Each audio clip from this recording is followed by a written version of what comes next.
Hey guys, welcome back to Wrestling News 365. Hope everyone is doing very well. As always, there is a ton of news stories to get into today, so let's start off talking about tonight's episode of Monday Night Raw, and the big match that's been announced for Monday Night Raw tonight was announced Friday night on SmackDown, or just after SmackDown, and that is that the Bloodline, yes, Roman Reigns and the Usos, will be on Monday Night Raw tonight. They've been announced for a huge six-man tag team match on Monday's or today's Raw from the PNC Arena in Raleigh, North Carolina.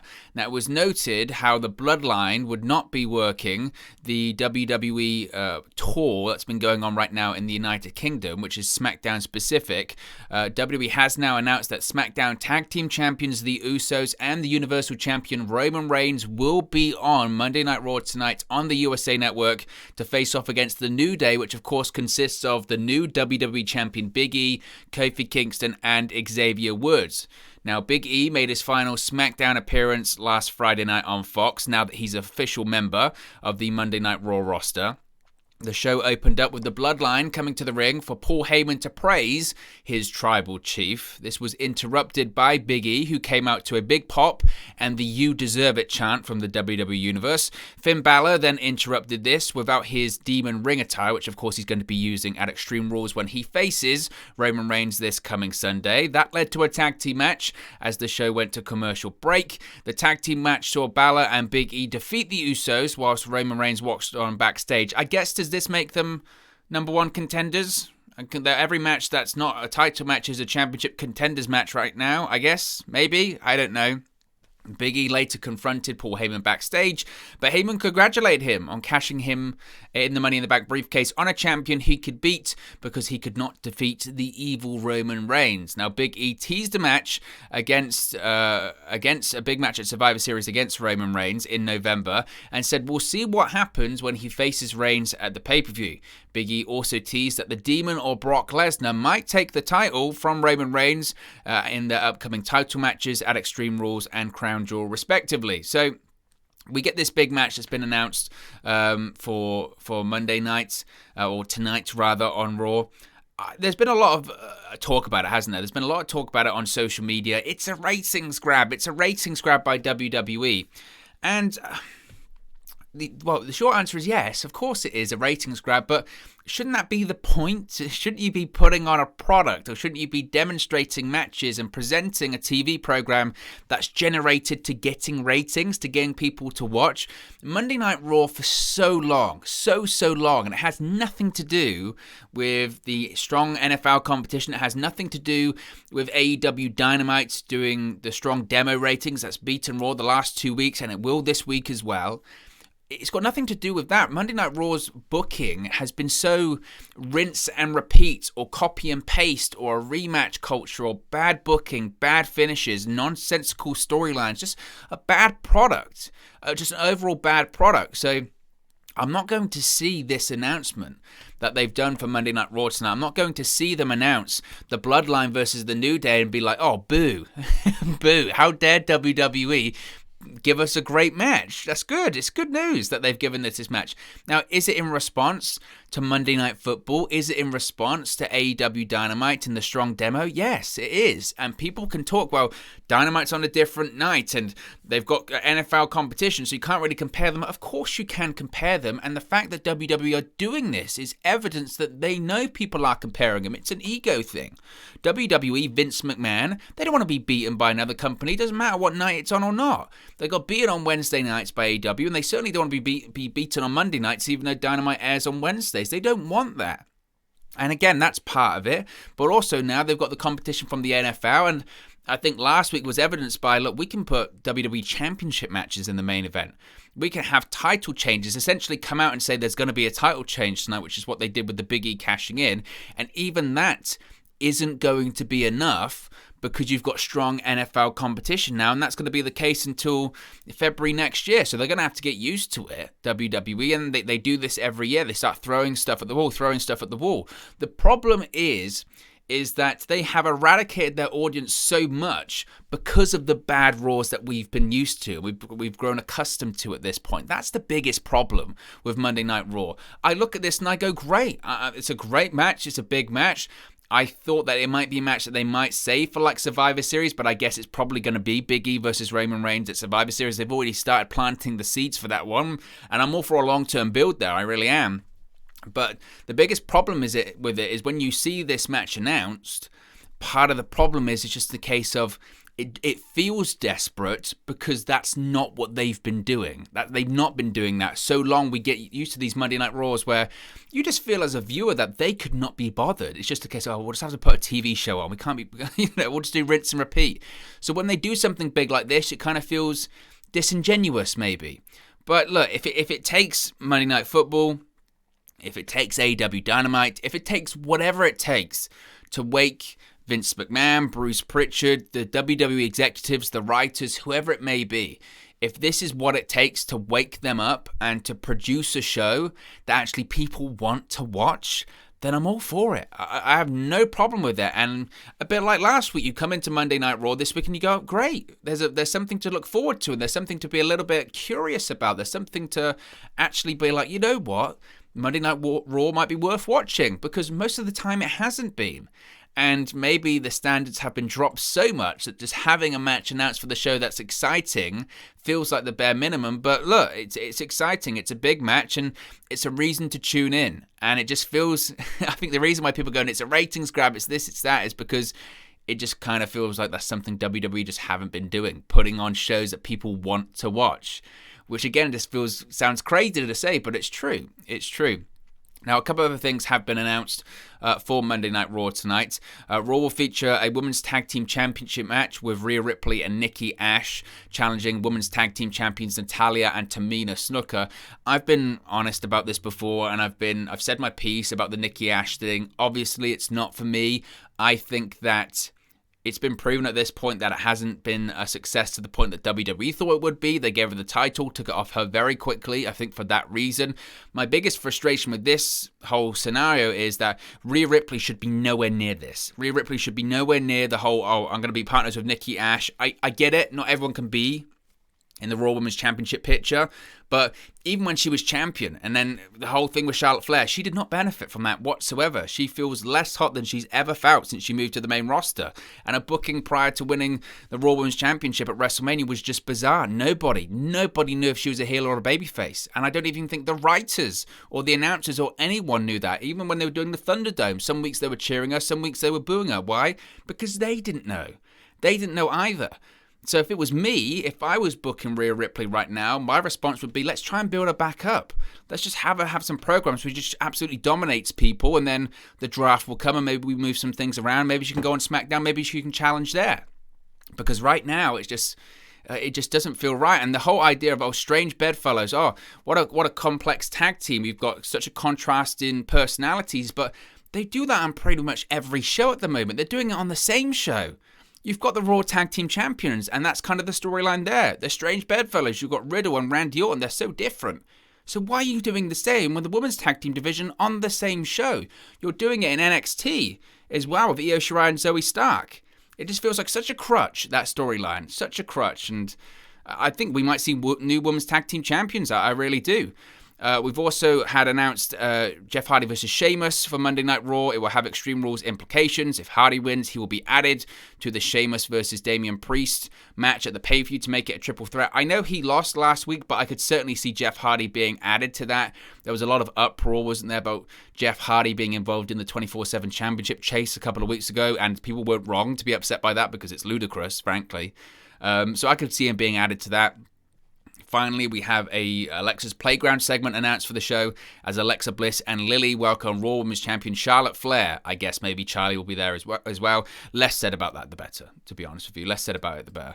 Let's move on, talk about the draft. The draft is coming up next month, and we're already getting some spoilers, possibly, for the first night of the draft, because it appears that Monday Night Raw superstar Drew McIntyre might be drafted to SmackDown in the upcoming WWE Draft. According to local ads, which you can see right there, running in bold Baltimore, Universal Champion Roman Reigns will face Drew McIntyre on the October 1st episode of SmackDown, which will be the first night of the WWE Draft.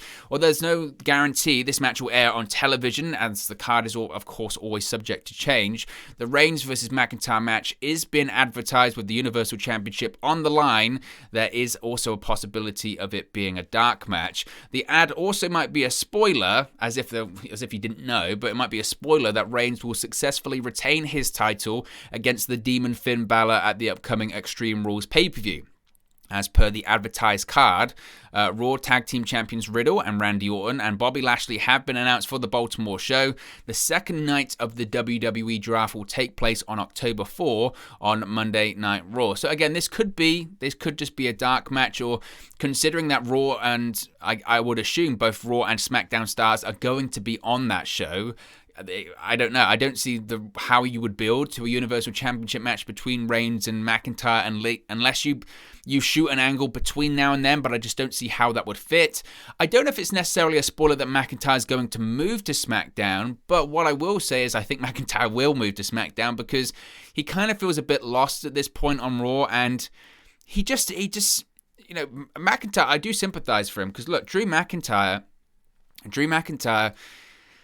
He carried Monday Night Raw through the pandemic. He carried it on his back, and he became WWE Champion just as the pandemic was starting, and he still managed to carry it through the majority of it. And somehow we've got to a point now where we've come out of certainly the Thunderdome and Performance Center era of Raws and SmackDowns, and he feels less relevant, and it's a shame, but that's WWE's fault. Again, that goes back to WWE fundamentally. This is my concern for Big E, because it was the same for Drew McIntyre. Fundamentally, WWE doesn't know how to book a top babyface champion at this point without having the character become stale or the crowd turning on them. And they even managed this when there were no crowds. They still managed to have the crowd turn on them during that period of time, which is crazy when you think about it.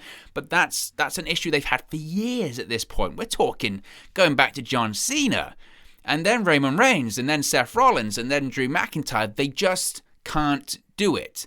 So I think McIntyre going to SmackDown would probably be the best for him. A fresh coat of paint, different environment, different setting. I think eventually he will feud with Roman Reigns. To be honest, he would be one of the names, and it's a very select few names that I could actually say, you know what, maybe he could take the Universal title away from Roman Reigns. Maybe he would be one of the names to end that reign, but I still don't think he'll be that guy. I could see Reigns holding on to that title for a very, very, very long period of time. A very long period of time. But we'll have to wait and see about that. Speaking of the draft as well, a couple of other draft hints. Regarding one Brock Lesnar, you can see him right there. Isn't that new render of Brock absolutely terrifying? Absolutely terrified. I don't know what it is about ponytail Brock. It's quite scary. But WWE has teased that Brock Lesnar could be possibly moving to Monday Night Raw in the upcoming draft. Now, on SmackDown on Friday, there was a backstage segment with Kayla Braxton stopping Paul Heyman for comments. Now, Braxton noted how her sources have indicated that Lesnar may be returning to Raw in the 2021 WWE Draft. Now, Heyman himself downplayed the idea of Braxton having sources and ranted at her for stopping him each and every week. It should be noted that Lesnar remains on the official Raw roster page on the WWE website as of recording right now, and he was never moved to the SmackDown roster page when he returned at SummerSlam. It was reported after SummerSlam how WWE had plans for Lesnar to be a full-fledged babyface moving forward, and that internally he was a SmackDown superstar, but it is interesting that he never made the switch on the official roster page. The thing is with Brock, it's interesting because I think the draft in general in October is going to be fascinating because it's very lopsided. Very, very lopsided right now. And you would expect that maybe to be the case, that SmackDown gets the bigger stars because they're on the bigger network, they're on network television. Fox pays more money for their show than NBC Universal pays for their show. But NBC Universal, specifically USA Network, are getting very frustrated with WWE at the moment because Raw has become the B show. It's got lesser stars on there. And when they last had a draft in 2020, Raw did get some bigger stars, or certainly when you had that first one in 2019, they had stars on that show. Brock Lesnar, ironically, was actually drafted to SmackDown, wasn't he? But then he just left and went to Raw. But still, you had Brock, you had Becky Lynch, you had those kind of names, Seth Rollins. And at this point, they're all on SmackDown. Anyone that's returned, they go straight to SmackDown. Whether it's Roman Reigns, he was on SmackDown anyway, but he goes to SmackDown. When John Cena comes back, he goes to SmackDown. Brock Lesnar, who was on Raw, when he returns, he goes back to SmackDown. Becky Lynch, when she left, she was a member of the Raw roster. She comes back, she goes straight to SmackDown. And I think the USA Network are looking at that going, wait a minute, I get it. We're not paying as much for Raw as Fox are for SmackDown, but NBC Universal as a whole, if you put their prices together, they're like, wait a minute, we're still paying a lot of money for Raw, and on top of that, we're paying you $1 billion to put the WWE Network on Peacock. We should be getting more out of this. I understand you want to keep Fox happy, but keep us happy as well. And I think that's for their frustration. So I think Raw, it has to get some bigger names, and especially, we spoke about it earlier on in the video here, especially now where you've got this competition from Monday Night Football, and you're looking at a scenario whereby AEW is just edging out Raw in the demo, but that gap can and will get bigger if WWE doesn't address it. So they've got to put those stars back on the show. The problem is, wherever Brock goes, he's not going to be there every week anyway, so it's not massive. It's not a massive thing to really look at, because if he does get drafted to SmackDown, we know he's not going to be on there all the time anyway, and it's the same for Raw. If anything, Raw probably needs someone that's going to be there far more often than Brock Lesnar is. Now, speaking of Monday Night Raw, MVP, a member of the Raw roster, has reportedly undergone surgery. WWE superstar MVP reportedly underwent knee surgery last week, according to Dave Meltzer. MVP suffered the injury during a 6-man tag team match on Raw way back in February earlier this year. Now, in April, MVP had provided an update on his knee injury. He was going to do one last procedure before surgery. He said, quote, "As many of you know, my knee has been bothering me for a while now. While it's better, it hasn't fully healed yet. We've been trying to avoid surgery, so we're going to try one more procedure. If that doesn't work either, I might have to get some minor arthroscopic surgery for the knee, but not yet. We're going to try another treatment first." Obviously, we spoke about it on the channel a couple of days ago. WWE had announced storyline injuries to MVP. WWE noted that he suffered a broken rib and would be out indefinitely due to an RKO from Randy Orton during Monday Night Raw. So it's because he needs to get his knee fixed ultimately. And look, this happened in February, and he's had those procedures and come back, but he obviously needs the surgery. So I think it's a course of just let's get it right now. And look, when he comes back, and he can have the surgery in like he was previously. He can still be on television. Give him a couple of weeks or whatever, and he'll be back, and he'll still be Lashley's mouthpiece. And I think that'll probably be the same situation. I just hope that whilst he goes away, they use it as a time to maybe bring back the Hurt Business. Whether it's the same version of the Hurt Business of Cedric Alexander and Shelton Benjamin, I don't know. But I would like them to use his absence to be on a scouting mission, if you will. Find some people. Not saying that's Keith Lee, probably not the right person, because I think Keith Lee can do it on his own. But that kind of thing I think they should do. Whether or not they do that, I don't know. Let's talk about Mia Yim, because people have been asking, rightfully so, where is Mia Yim? But a couple of days ago, WWE superstar Mia Yim commented on her status with WWE after being off TV since Retribution was broken up way back in March. We're talking, like 6 months ago at this point. And Mia Yim simply tweeted, quote, "I'm not injured." Well, she didn't indicate the reason for her being absent from WWE television. Oftentimes, it's about creative not having something for her. The last time she was in the ring was December 2020 in a loss against Nikki Cross on Main Event. So I don't know what's going on with Mia Yim. And I know that internally, wasn't she moved to the SmackDown roster? And it's crazy because at the time that WWE are cutting all these people that were active, they've still got someone like Mia Yim under contract that's inactive. Now, obviously, when they come down to budget cuts, one would assume that's because she still is, I guess, on the wages that she was on in NXT. I don't think that's really fair to speculate on, to be honest with you. It's just bizarre. The SmackDown women's booking is just bizarre, because if you're not Bianca Belair, Sasha Banks, or Becky Lynch, you just don't really get on the show. And I know this past week they did do the tag team match, and they've set up Liv Morgan versus Carmella for Extreme Rules, but at a time which, again, you need people on Raw, why don't you put Mia Yim on Raw, or failing that, send her back to NXT? But I guess now Mia Yim doesn't fit the criteria for NXT anymore, which is why she finds herself in limbo. It's bizarre. Very, very bizarre.